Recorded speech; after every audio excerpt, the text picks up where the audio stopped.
Mitología y bestiario de Aragón.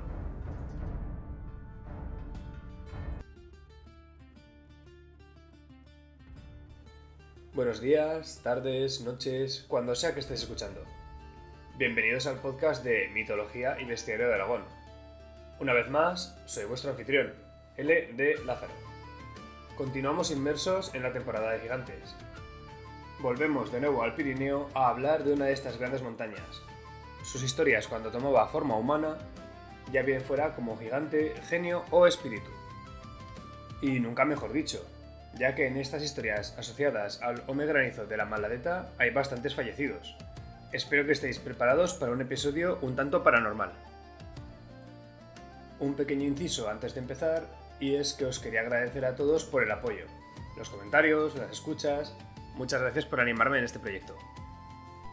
Un segundo inciso, y os prometo que ya es el último. Reuniendo notas para este episodio he encontrado un poquito más de información acerca de la historia de los hombres granizos y los dioses del Olimpo. He encontrado que al parecer nuestros gigantes aragoneses querían quitarles el hogar y desalojar ahí a las deidades griegas. Para ello cogían árboles y los blandían hacia el cielo como si de antorchas se tratara. Lo hacían para provocar el pánico entre dioses y hombres. Las leyendas afirman que los dioses jamás podrían haber vencido a los gigantes si en su lucha no se les hubiera sumado algún mortal, pues así lo pronunciaron los oráculos. Yo no sé vosotros, pero ese tema de tener que colaborar con un mortal me fascina. Nos pone al lado de los dioses, mano a mano. La importancia de los hombres en este mundo, esa necesidad de colaborar con nuestros hermanos, o más bien padres divinos. Una de esas ocasiones en las que los protagonistas de la historia se toman en serio al oráculo y en este caso parece que no acaban consiguiendo su propio fin, sino su salvación. También he de decir que lo que me impresiona muchísimo es el hecho de que los dioses griegos tuvieran que recurrir a un oráculo porque temían a los gigantes aragoneses. Y de hecho, el oráculo lo confirmó. Los dioses no podrían haber vencido a los gigantes aragoneses de no ser por utilizar a un aliado humano, o Hércules en este caso.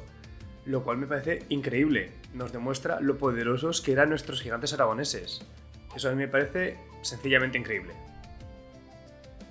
Me parece una verdadera pasada el poder imaginarnos los Pirineos llenos de gigantes enfurecidos con antorchas apuntándolas hacia las nubes, como si se tratara de una multitud medieval enfurecida.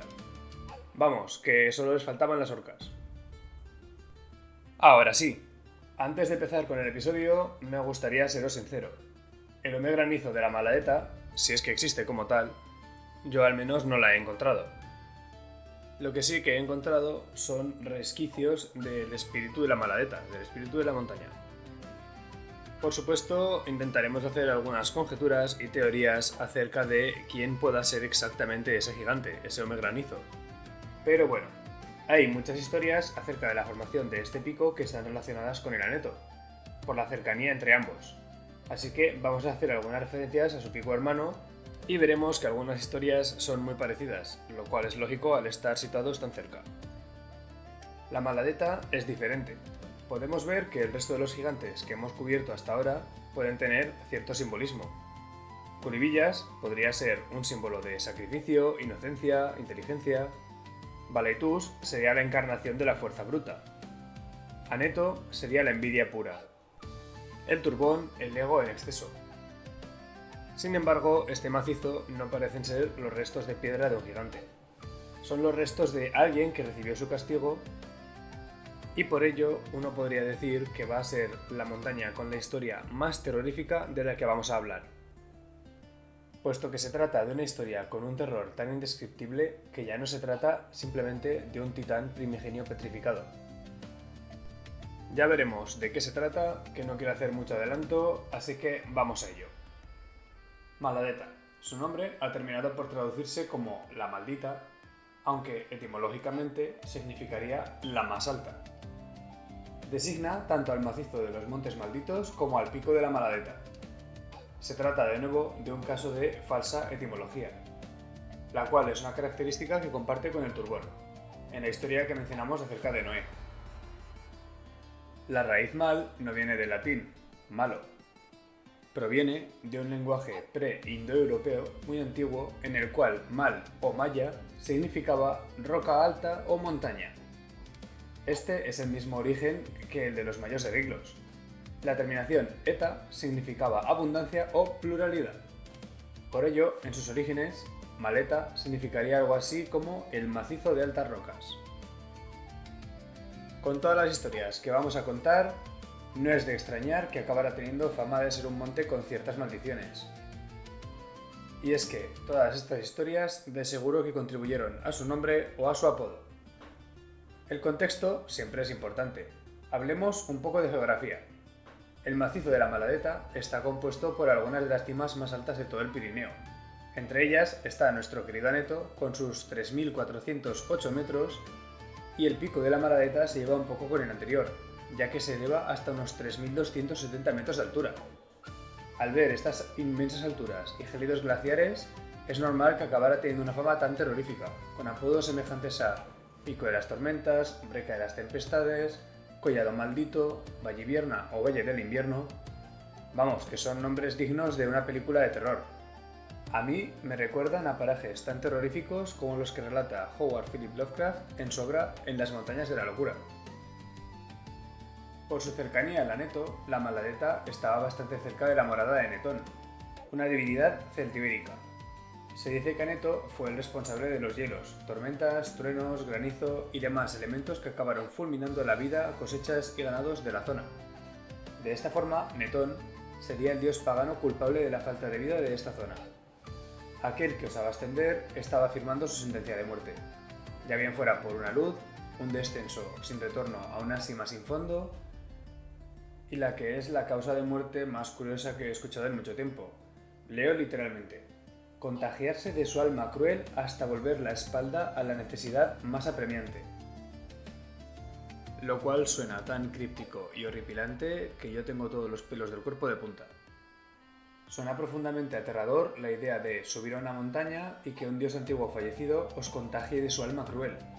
Si esto no es terror cósmico del bueno, no sé qué lo es. Estas historias de terror y muerte servían como cuento de advertencia para alertar a la gente acerca de los peligros de dichas cumbres. Para aumentar la lista de motivos por los que no subir a este monte, al igual que en el Turbón, había una alta frecuencia de brujas, nuestras brujas agonesas. En esta cima, a la que subían volando, celebraban sus reuniones, aquelarres y se reunían con el diable. También se trataba de un lugar donde se inventaban las maldiciones. De hecho, Sender la tomó como referencia para ser el lugar donde se sucedía una de sus novelas. En dicha historia, un conde de Cagliostro, llamado Giuseppe Balsamo, es invitado por el caballero de Spig a acudir a su castillo de Torre Cabrera, situado en las faldas de la montaña. En esta novela se hace referencia al aquelarre de Zugarramurdi. Y bueno, ya llevamos un rato hablando y dando contexto, así que ahora que claramente somos unos expertos, podemos hablar de la Maladeta de la forma en la que más nos gusta, con una historia.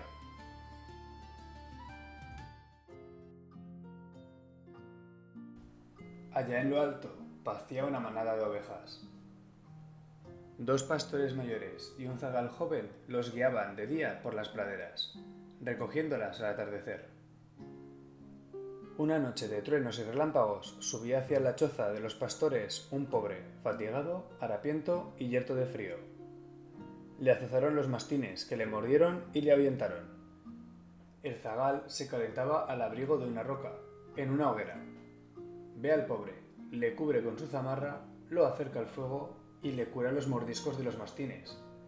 Le da pan y leche, y comparte con él el lecho de pieles. A la mañana, el mendigo le dice al zagal: levántate presto, toma tus cosas y sígueme. Al poco de salir de los alcances de la majada, desaparece el pobre, y una enorme explosión, como un terremoto, hace estallar la montaña, que se abre en profundas simas. Se yergue en erizadas crestas y los prados se tornan en pedregal. Vuelve el zagal la mirada a los apriscos y ve que la gran Grey también quedó petrificada. Los mayorales como rígidas estatuas y los perros fosilizados con las fauces abiertas. El pastorcillo busca al forastero, que desapareció sin dejar huella. Desde entonces se llaman Montes Malditos.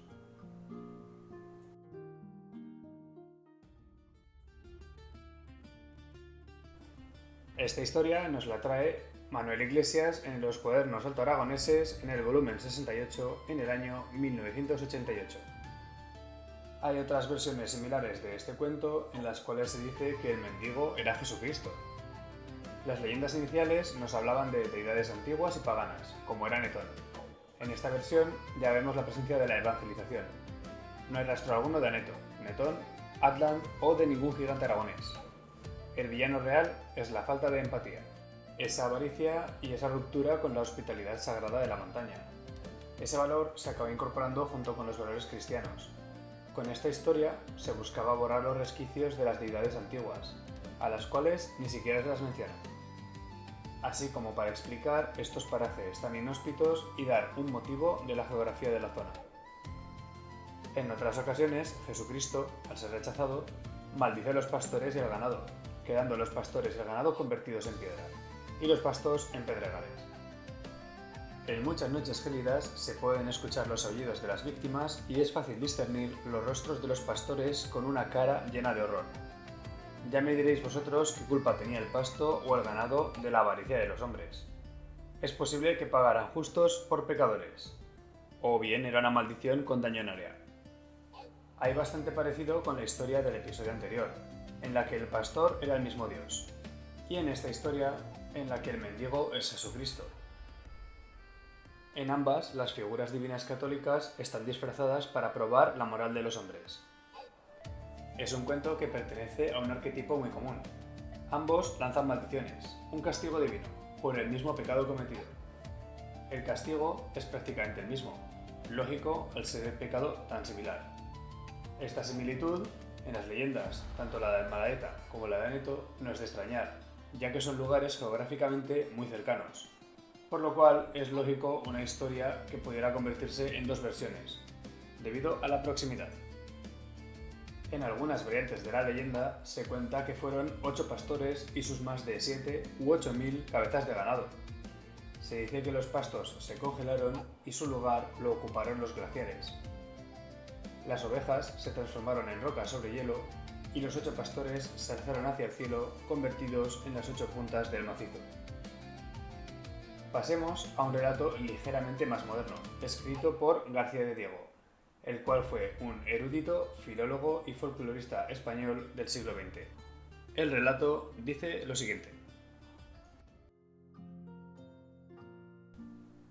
Antes de que los moros conquistaran la fortaleza del Monte Pano, el padre de Oto y Felicio había oído un lúgubre gemido, un inexplicable grito de agonía. Detuvo su paso y prestó atención. El grito se había repetido. Era semejante al quejido de una mujer llorosa. Después había sonado una especie de melodía fúnebre que había durado mucho rato.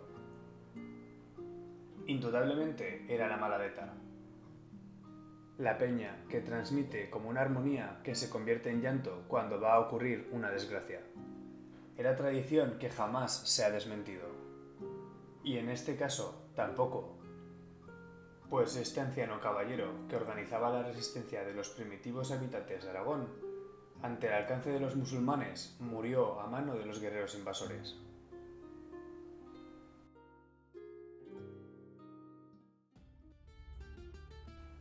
El relato completo lo podéis encontrar en Antología de Leyendas, escrito en 1955 y en la página 375.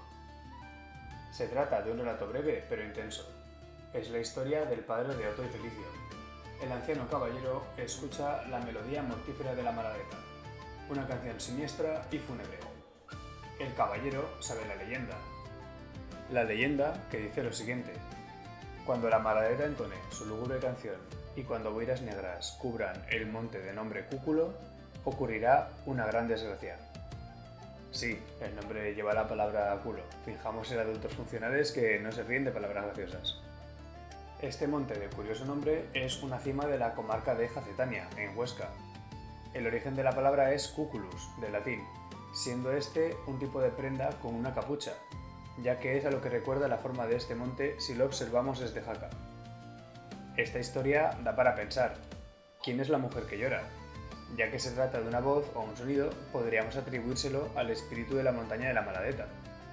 Veríamos así a la Maladeta como nuestra segunda figura femenina aragonesa, aunque de ella sabemos aún menos que de Culivillas.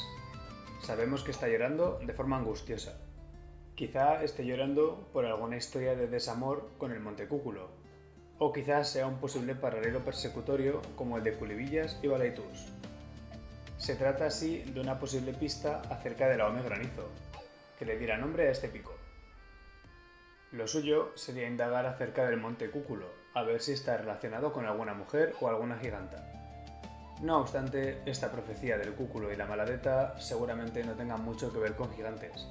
Se trata de una historia en la que hablan acerca de los moros como guerreros invasores. Son dos picos que están muy alejados entre sí, más de 100 kilómetros, ya que la Maladeta está en el noreste aragonés y el Cúculo en el suroeste. Al hablar de guerreros invasores y dos puntos tan alejados entre sí, seguramente en el Aragón medieval estaríamos pensando en que todo aquello que estuviera en el medio caería, consiguiendo así no una historia de gigantes enamorados, sino una premonición acerca del final de Aragón a mano de los invasores.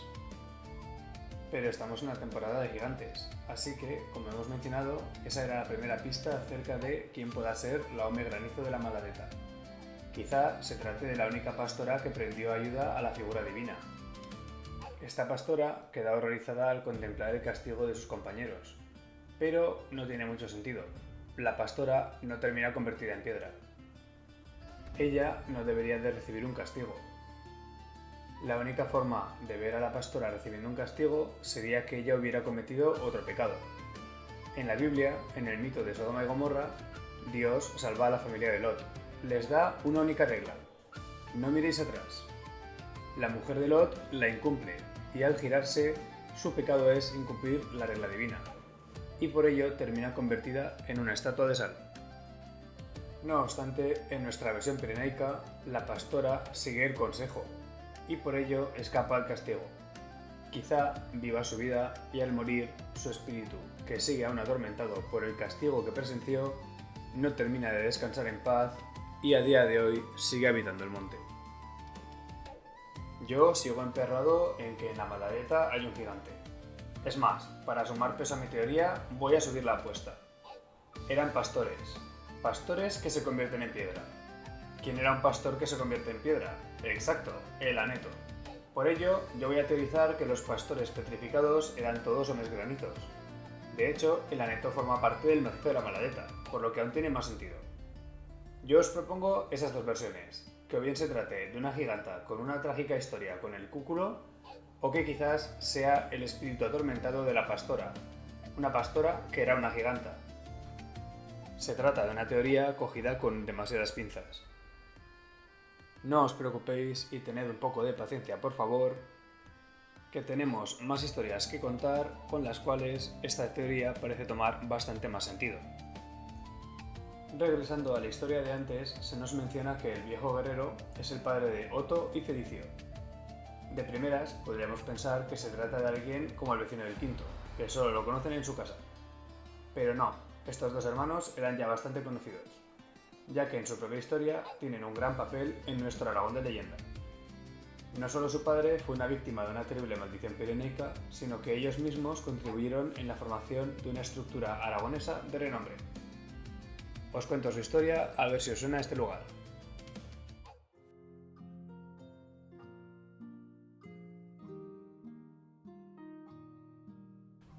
Oto era un caballero oriundo de Zaragoza, que cambió su nombre por el de Boto, cuando gracias al mágico prodigio obrado por su caballo que lo salvó de morir despeñado, descubrió el cadáver de Juan de Atarés y fundó el monasterio cueva de San Juan de la Peña.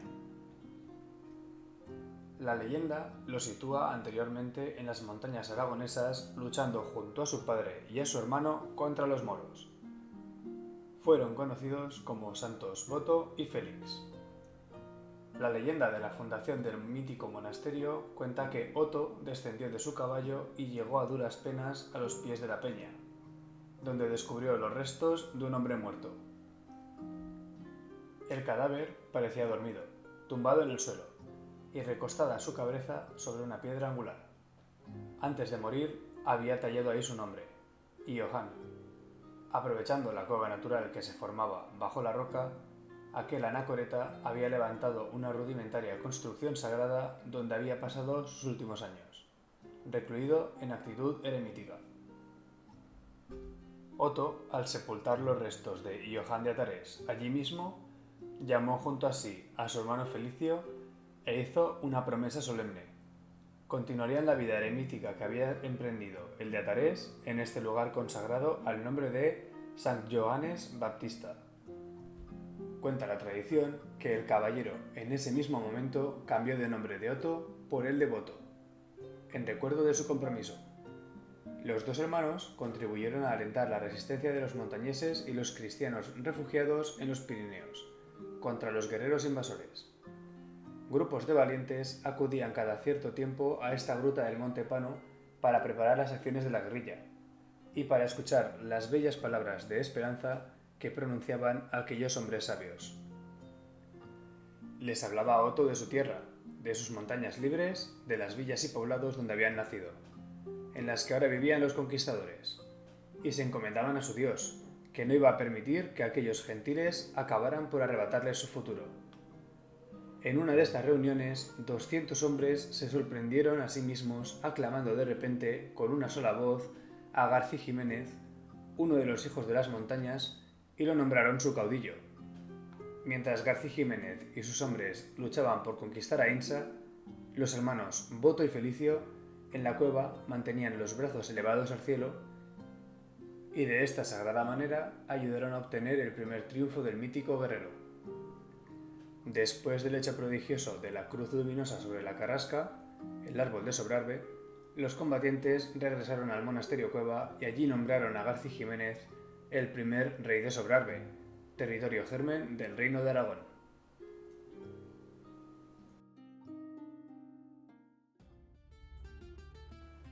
¿Qué os ha parecido esta leyenda? ¿Vosotros la conocíais? Se trata de la historia del monasterio de San Juan de la Peña. Está cerca de la Peña de Oroel. Su historia comenzó de nuevo con la refundación por parte del rey Sancho en el siglo XI, a partir de un eremitorio que fue destruido por los guerreros musulmanes. Esta historia es un tanto más larga que las que hemos ido viendo hasta ahora, por lo cual hay bastantes referencias, personajes y detalles a comentar. El primer detalle que nos puede llamar la atención es el caballo de Otto. Al igual que otros animales comunes como los onsos u osos pirenaicos, los caballos también fueron adornados con épicos matices en algunas viejas historias. Es un gesto común que los espíritus de la naturaleza les favorezcan con poderes fantásticos. Vamos, que también tendremos una temporada de caballos aragoneses. Según relata otra versión de la leyenda, Otto perseguía a un ciervo para darle caza. En la frenética persecución se llegó al borde de un barranco, en la cima del Monte Pano. El ciervo no pudo frenar a tiempo, pero el caballo de Otto clavó las patas sobre la roca. Las huellas del caballo quedaron allí grabadas en la piedra. Aquí podríamos defender que fue un milagro cristiano, por Juan de Atares o San Juan Bautista. También podríamos verlo por una vía de mitología aragonesa, los caballos como seres bendecidos con grandes poderes. Os hago un adelanto y es que veremos caballos muy poderosos en el próximo episodio. Otro detalle que nos puede llamar la atención es el gesto de los hermanos Otto y Felicio mientras Garcí estaba batallando. Estaban con los brazos alzados al cielo. Lo siento mucho, esto no es una referencia a la Genki-Dama de Dragon Ball, y es que en la antigüedad, tanto los primeros cristianos como los paganos rezaban de pie, mirando al cielo y con los brazos en lo alto y abiertos. A esta forma de rezar se la llama el orante. Se hacía para recibir la luz divina y conectar físicamente la tierra con el cielo. La leyenda de Otto y Felicio ayudando a Garcí Jiménez presenta una clara inspiración del Antiguo Testamento, concretamente de la batalla de Refidim, la cual aparece en el Éxodo 17. En esa batalla, los israelitas, que estaban siendo liderados por Josué, estaban en plena batalla contra los amalecitas. En el fragor de la batalla, Moisés estaba situado en la cima de un monte. Cuando Moisés levantaba los brazos al cielo, los israelitas ganaban terreno, pero cuando se cansaba y bajaba los brazos, los enemigos eran quienes tomaban la delantera. Al final decidieron sentarlo en una piedra y con la ayuda de 2 hombres le sostuvieron los brazos levantados hasta que el día terminó, así como la batalla, a su favor. Y para terminar esta historia, si queda algún amante del anime en la sala, es un tanto curioso el detalle de ir montando a caballo y encontrarte los restos de un cadáver divino. Quizá os recuerde a JoJo Steel Ball Run, con el cual estamos todos muy contentos con Netflix ahora mismo. A continuación, una serie de anécdotas e historias más modernas que han mantenido con vida la creencia de que este monte está maldito. Así pues, vamos con la primera de ellas.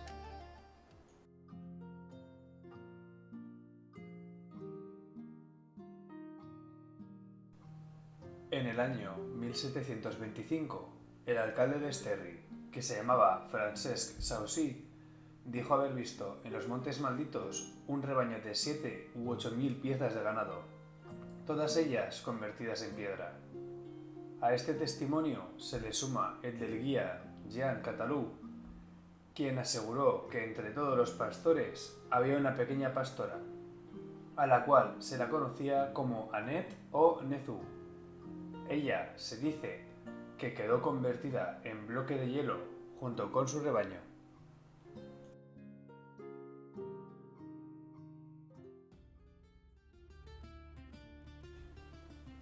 Como comentamos cuando hablamos del Aneto, Nezú era el nombre de una diosa gala antigua.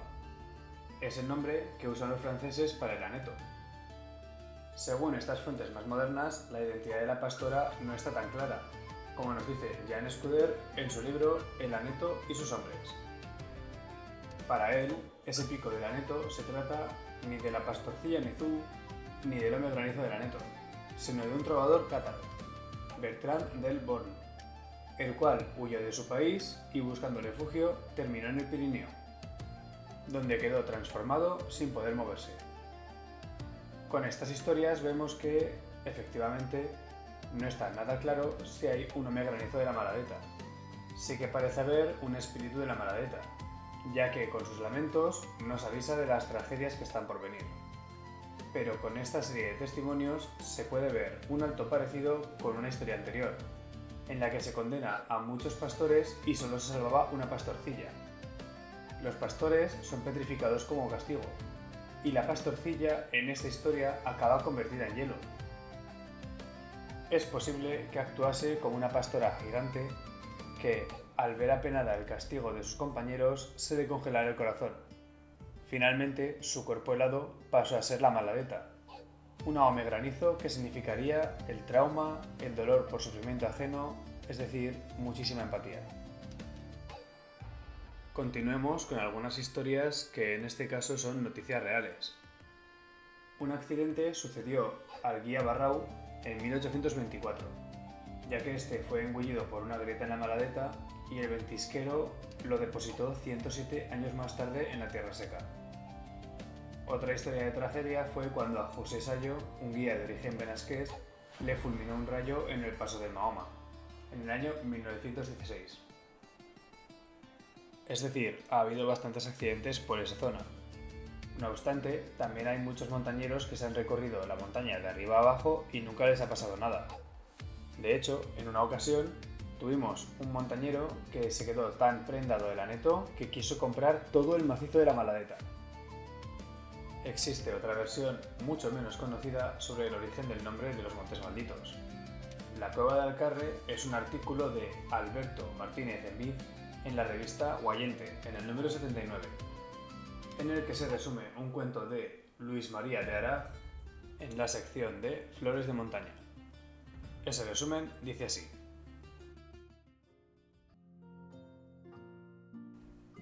un príncipe francés, Charles Meunier, asesinó a su propio padre por oponerse a su boda, y atormentado por el acoso del fantasma de su padre, huye a los Montes Malditos y se esconde en una cueva llamada de Alcarre.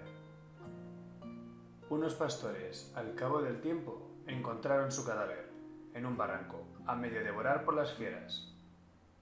La cueva quedó encantada con el espíritu de Meunier y desde entonces llamaron estos montes así. Un vaquero le contó al autor que un cabrero de nombre Piraro se quedó loco y mudo al asomarse a aquella cueva. El cura de Benasque daba a los pastores botellas de agua bendita para que lo arrojaran en el entorno de esa cueva que no había podido hallarse por el momento.